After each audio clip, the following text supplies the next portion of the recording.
اللہ ताला ने इस कायनात में कई आलम तख्लीक किए। इस कुरा अर्ज पर दो ऐसी मखलूक़ात हैं जिनकी हिदायत के लिए अल्लाह ताला ने 1,24,000 अंबाई किराम और रसूल मबूस फरमाए। इनके लिए अल्लाह ताला ने सज़ा व जज़ा का तसव्वुर पेश किया, यानी यौम आखिरत। अल्लाह ताला की ये दो मखलूक़ात इंसान और जिन हैं। जिन्नात की दुनिया असरार के पर्दे छपी रहती है। जिन्नात इंसानों की नज़रों से पोशीदा कर दिए गए। ज़मीन पर इंसान को उतारने से क़ब्ल अल्लाह ताला ने फ़रिश्तों के ज़रिए जिन्नात को मुख्तलिफ जज़ायर और वीरान जगहों तक कर दिया। जिन्नात के मुक़य्यद करने का वाक़या भी दिलचस्पी से खाली नहीं। रवायात में आता है कि इंसान को ज़मीन पर उतारने से क़ब्ल अल्लाह ताला ने फ़रिश्तों के सरदार इब्लीस को बारगाह में तलब फरमाया। इब्लीस जिन्नात में से था और आग से पैदा किया गया था और अल्लाह के निहायत बरगुज़ीदा फ़रिश्तों में शुमार होता था। इसको रब ताला ने इस कदर इल्म अता कर रखा था कि वो इस इल्म की बुनियाद पर फ़रिश्तों का सरदार बना।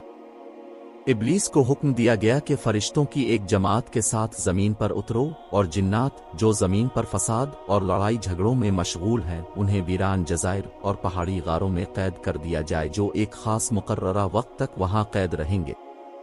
इब्लीस बारगाह इलाही से हुक्म लेकर फ़रिश्तों की एक जमात के साथ ज़मीन पर उतर और जिन्नात को निहायत कलील वक्त में मुख्तलिफ वीरान जज़ायर और पहाड़ी गारों और वीरानों में कैद कर दिया गया, जो एक रवायत के मुताबिक हज़रत सुलेमान हमज़ा के दौर तक कैद में रहे और फिर मशीयत रबी के तहत उन्हें आज़ादी मिली और वो दुनिया में चलने फिरने लगे।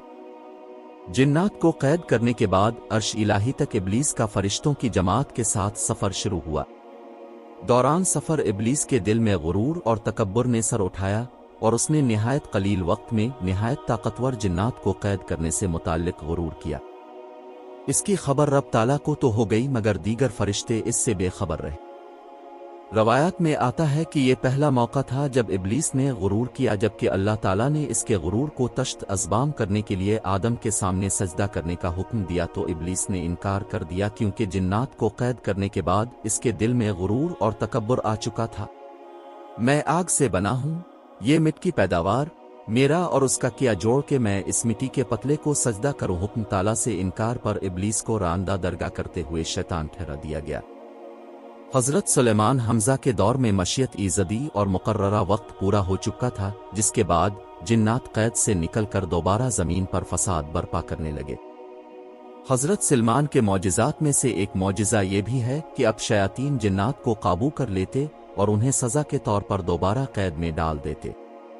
जिन्नात के वजूद का जिक्र कुरान करीम में भी हुआ है और एक पूरी सूरत जिनके नाम से मौजूद है। मस्जिद अल जिन मस्जिद हराम की शुमाल की जानिब 3 किलोमीटर की मसाफत पर वाक़े तारीख़ इस्लाम की अजीम यादगार सजी जाती है।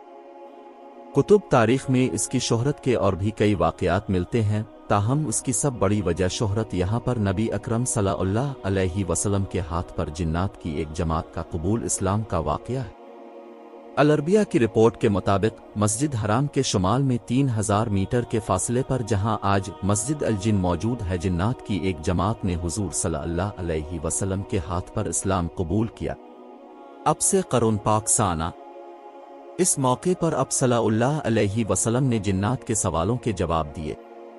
मुस्तनद तारीख़ी मसादिर और कुतुब सनर से मालूम होता है कि एक बार अब जलील अल क़द्र सहाबी अब्दुल्लाह बिन मसूद को हमरा लिए रात के वक्त इस जगह पहुँचे। अपने अब्दुल्लाह बिन मसूद को एक ख़ास मकाम से आगे बढ़ने से मना फरमाया ताकि कहीं जिन्नात उन्हें नुकसान ना पहुँचा दे। फिर आपकी मुलाकात जिन्नात के एक ग्रुप से हुई जिन्होंने इस्लाम कबूल किया और अब से इस्लामी तालीमात हासिल करने के बाद वापस चले गए। कुरान पाक की सूरा अल जिन वहीं और इसी वाक़े के तनाजुर में नाजिल हुई। बाद अज़ां इसी मुनासबत से वहाँ एक वसी वार्स मस्जिद तामीर की गई जिसे मस्जिद अल जिन का नाम दिया गया। मरूर ज़माना के साथ मस्जिद की तामीर व मरम्मत के दौरान उसके डिज़ाइन बदलते रहे हैं, मगर उसके क़याम का वाक़या आज तक मुसलमानों के दिलों में ताज़ा है। अल-हरमैन अल-शरीफैन की ज़ियारत का शर्फ हासिल करने वाले मस्जिद अल जिन की ज़ियारत भी करते हैं।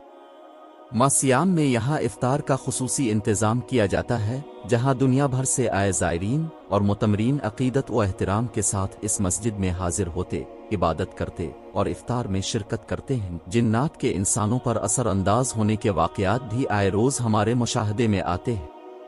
یہ انسانی جسم میں داخل ہو کر اس سے عجیب و غریب حرکات کرواتے، اعضا پہنچاتے ہیں۔ اس کے پیچھے چند عوامل کار فرما ہوتے ہیں۔ جنات کیسے انسانی جسم پر حاوی ہوتے ہیں، یہ ایک ایسا سوال ہے جو عام آدمی نہیں جانتا۔ ابن تیمیہ کے مطابق انسان جب نیکی سے غافل ہو کر برائی کی جانب راغب ہوتا ہے تو بد اثرات سے متاثر ہونے کا خطرہ بھی بڑھ جاتا ہے۔ ہوس پرستی اور فحاشی کی حالت میں بھی برائی انسان پر غالب آ جاتی ہے، اور ایسے میں جنات جسم میں داخل ہو سکتے ہیں۔ جن بھی کئی معاملات میں انسانوں کی طرح ہوتے، وہ پسندیدگی و ناپسندیدگی اور اچھائی یا برائی جیسے جذبات بھی رکھتے ہیں۔ یہ عین ممکن ہے کہ وہ محض آپ کے چہرے کو ناپسند کرتے ہوں اور آپ کے جسم پر قبضہ کر لیں۔ دوسری جانب جناب کو انسان سے محبت بھی ہو سکتی ہے۔ وہ کسی کو برہنہ دیکھ کر بھی اس پر فریفتہ ہو سکتے ہیں اور اس کے جسم پر قابض ہو سکتے ہیں۔ یہ معاملہ خواتین کے ساتھ زیادہ پیش آتا ہے۔ چونکہ جن انسانوں کی نظروں سے پوشیدہ ہیں، اس لیے بعض اوقات ہم انجانے میں انہیں نقصان پہنچا بیٹھتے ہیں۔ مثال کے طور پر آپ کہیں گرم پانی اونڈیلتے ہیں، کسی درخت پتھر کی اوٹ میں بیٹھ کر رفع حاجت کرتے ہیں، مگر نہیں جانتے کہ یہاں جنات کا بسیرا ہے، اور آپ کے اس عمل سے وہ ناراض ہو سکتے ہیں اور بدلہ لینے کے لیے آپ کے جسم میں داخل ہو سکتے ہیں۔ بہت زیادہ خوف کی حالت ایسے معاملات جن سے دور رہنا چاہیے، اور آپ اس کی توہ میں ہوتے ہیں تو تب بھی جنات آپ پر غالب آ سکتے ہیں۔ جنات جسم کے کس حصے سے داخل ہو کر انسان پر قبضہ جماتے ہیں، اس کے حوالے سے مختلف آراء پائی جاتی ہیں، تاہم قرین از قیاس یہ ہے کہ انسان کی موت کے وقت روح انسانی ناخنوں، ناک، آنکھ اور منہ سے نکلتی ہے، اور یہی جگہ ایسی ہوتی ہے جہاں سے جنات انسانی جسم میں داخل ہو کر قبضہ جماتے ہیں۔